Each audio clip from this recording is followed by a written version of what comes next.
Welcome back to Arcola High School for the second quarter of this matchup on DouglasCountyDigest.com. Little Okaw Valley Conference action between Villa Grove and Arcola. And after one very tightly defended quarter, it's 5-4 Villa Grove. Oh yeah, this first quarter has been all about defense. Defense is making turnovers. Just the offense hasn't converted. They have some open shots for both teams. The ball just won't go in the hoop. Arcola started to get some looks there down the stretch. They just weren't falling after the first few minutes of having some turnovers and losing the ball. Villa Grove with it now with Vandeventer. Gives it to Orwick. Back to Vandeventer. Vandeventer and Orwick, the only two who have scored for Villa Grove tonight. Orwick with a 3, Vandeventer with a 2. And we'll probably see them maybe lead the team tonight. So they're playing with a young cast behind them. Shot put up by number 24, Tyler Harrison. No good. Villa Grove gets the rebound. Vandeventer thinks about eyes a long shot, drives a little bit, then pulls it right back out and gives it to his running mate Orwick. 32 now. Austin Hubbard has it. And he's called for a travel. Couldn't make up his mind. Earlier, go ahead, Luke. I like the fact that Villa Grove's being patient, but they've got to attack a little bit more against Arcola's man-to-man. The pressure's too much from Arcola.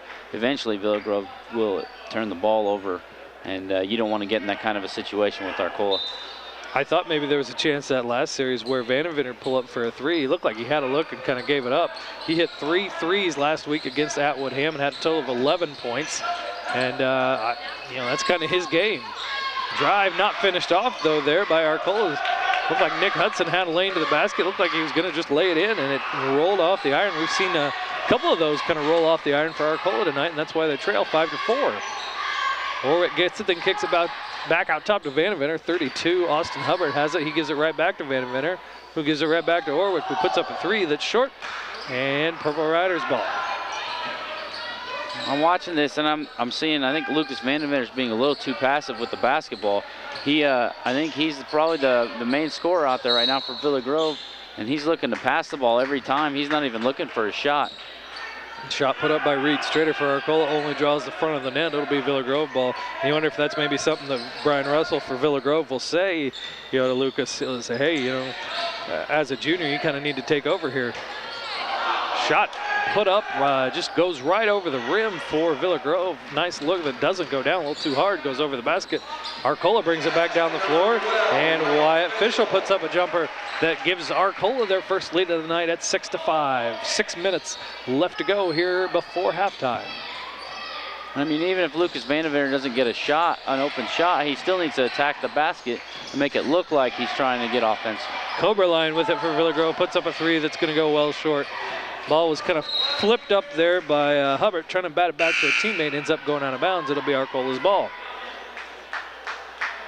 I think we're running into some bad shot choices now for Villa Grove. It looks like they're almost trying to rush it too much now after being patient for the first quarter and working the ball around the top.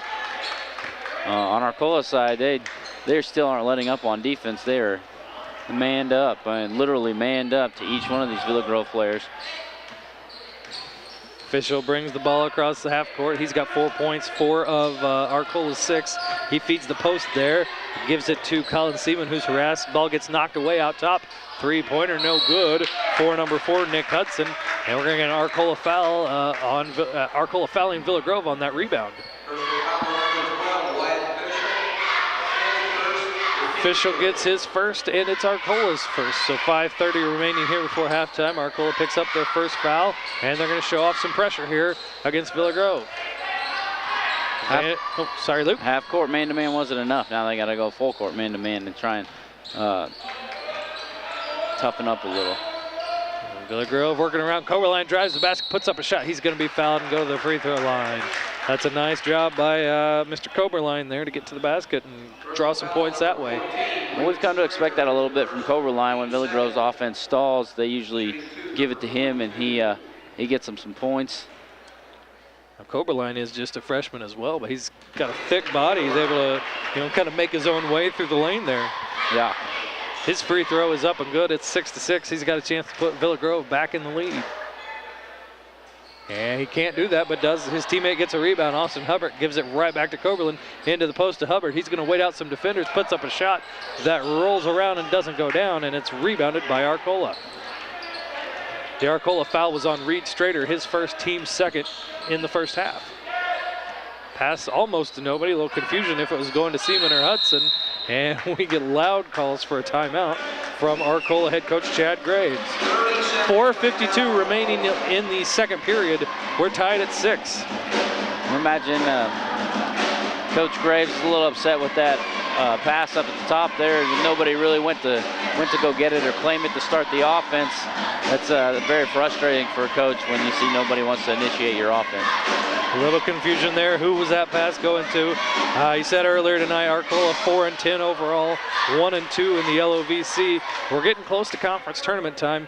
These teams are playing tonight. Arcola will play Shiloh, who I believe we said is undefeated in the conference so far, correct? I think they're 3-0. 3-0 in the conference. They'll play them on Friday in Hume, and then come back, and then we'll start a week-long LOVC tournament. Be right here in Arcola. So nice chance maybe for Arcola to kind of get on a little bit of a, pick up some big wins if they can. It's gonna take everything they've got, but being 4-10 overall, now's the time. Nick Hudson with a nice drive to the lane, his 4th point of the night. Arcola now leads 8-6 over Villa Grove. 4.5 minutes remaining. There's a turnover for Villa Grove, getting sloppy with the ball. Official has it and is gonna travel. Thought about going to the basket, saw about 3 Blue Devils in front of him and tried to stop and pass it back, but could not get stopped. And we should see that a lot from Nick Hudson tonight for Arcola, excuse me. He did a lot of that against Central A&M in the first game, driving to the basket and finishing his layups. Skylar Orwick has it out top now. Dribbling to his left, dishes it off. And Bradley had it, then we put up a 3 from, we got a 33 who was not in the roster. He follows his shot and gonna go to the free throw line, putting one back up. Excellent follow after the shot. Follows his own miss, gets the rebound, goes up and gets fouled. You don't see too many guys come off the bench and do that today. Excellent hustle for Villa Grove. Tanner Bergner is the PA announcer, clues us into that one. He puts up a free throw. That is good. 8-7 now. Bergner has a chance to tie things up. Bergner is listed as a freshman, number 41 on the junior varsity roster.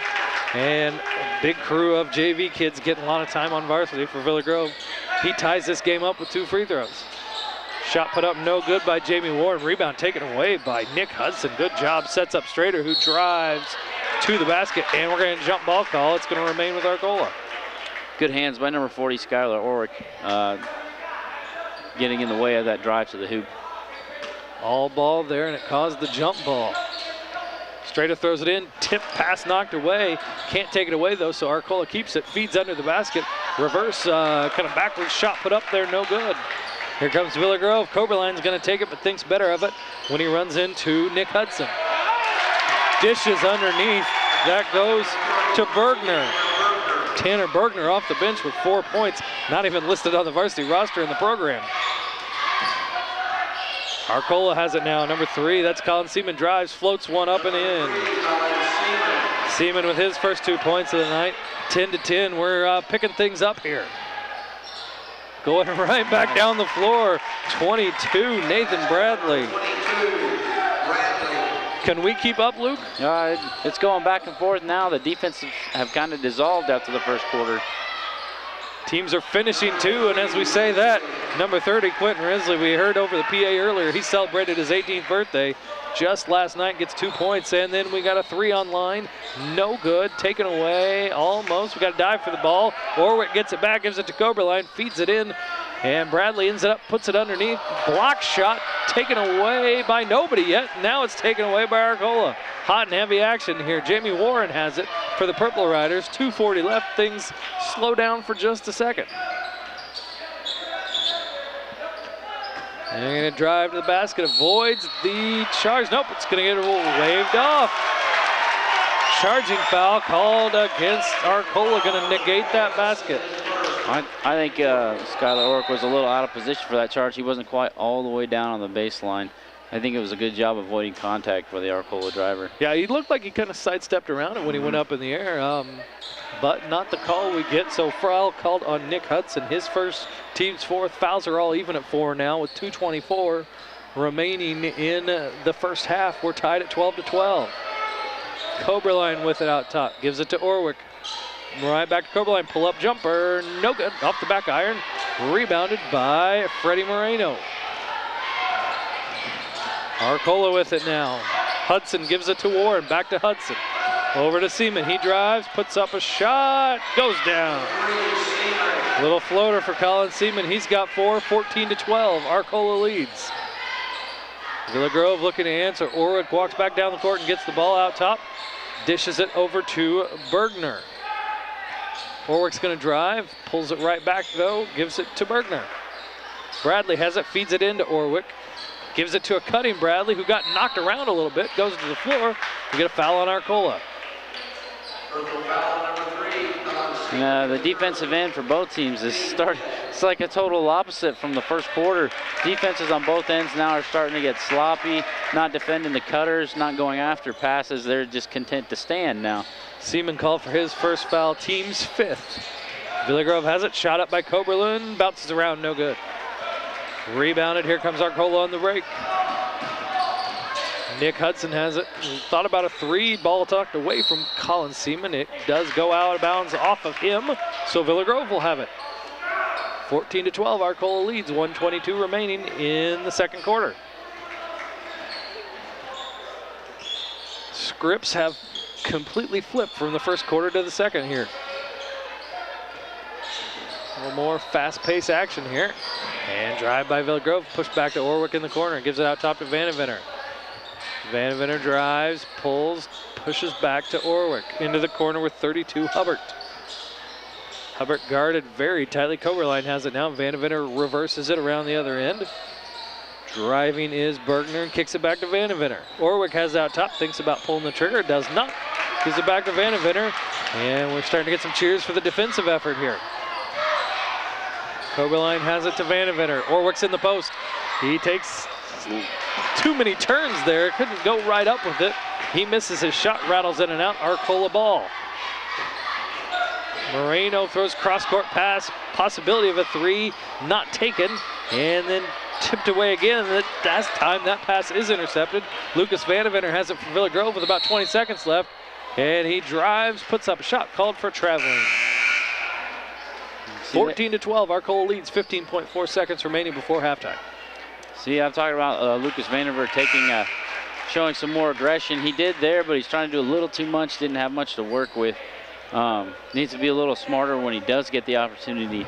That whole possession when they were being patient the last time they were down the floor, he had plenty of opportunities to go to the basket and a couple open looks for a shot.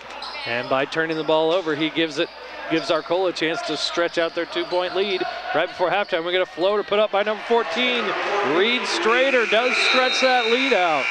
His first 2 points of the night give us our halftime score. Arcola 16, Villa Grove 12 after 1 half of play. We'll be back with the second half here on DouglasCountyDigest.com.